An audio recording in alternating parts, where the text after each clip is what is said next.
Welcome to another dividend snapshot. This time we have Texas Instrument, stock ticker TXN. Texas Instrument designs, manufactures and sells semiconductors to electronic designers and manufacturers worldwide. It operates in two segments, analog and embedded processing. And over the last year they are down roughly 20%, so it could be a good deal amongst all the other good deals we are seeing at the moment. And they have a market cap at the time of recording of 143.78 billion and a current share price of $150. The PE non-GAAP forward is 16.5, so that is a check, and compared to the 5-year average, it's actually 27% below at 22.67. They do have revenue growth over the last 5 years, and their profit margin sits at a solid 42%, so that is well above that 10% limit. I actually tried to go back several years to check if this was true because I thought it sounded extremely high, but they actually average a profit margin of 35%, so that is really, really good to see. And net income is also growing, and they're doing share buybacks. Actually, they reduced shares outstanding by 6.1% over the last 5 years.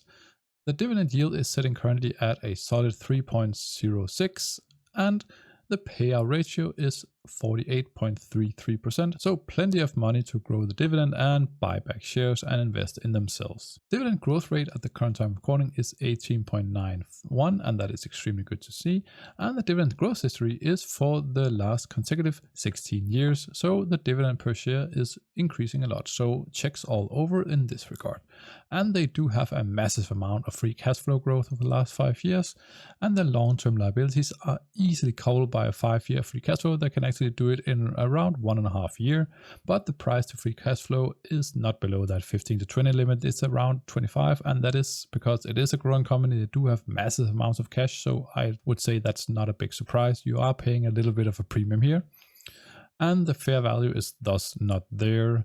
And before we go into the verdict, I just want to say, if you've come so far, please subscribe to the channel for more content in the future, and let's get directly to the verdict. So it sits as 12 checks out of 14, and I think it's around 20% overvalued maybe, but I guess that it will never come down to its true fair value because it's such a solid company. So I would say at the current price, it's not a bad place to enter, but of course it is a long-term play. It's not something for a quick buck, but I think this in general, the semiconductor industry is a really, really good industry to have something in, and it has extremely outstanding cash flow. So I'd say this is a very, very solid company to look into.